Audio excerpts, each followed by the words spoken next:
خب اینجا الان یه مدت زمان زیادیه دارن ساخت و ساز میکنن، اون ساختمونا رو ساختن.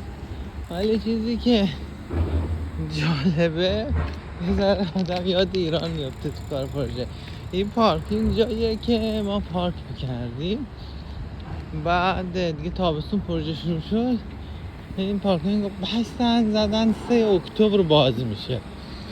بعد 3 اکتبر ملت اومدن با ماشینا، بسته بود، تابلو رو عوض کردن، زدن 15 اکتبر 13 اکتبر. بعد 13 اکتبر ملت اومدن دوباره پارکینگ بسته بود، فقط تابلو رو عوض کردن، زدن 3 نوامبر. حالا بریم نوامبر چی میشه. حالا دیگه کلا تابلوها رو برداشتن. حالا نگاه میکنم تابلوه نیست، ولی اون جلو زده بود که پارکینگ بسته.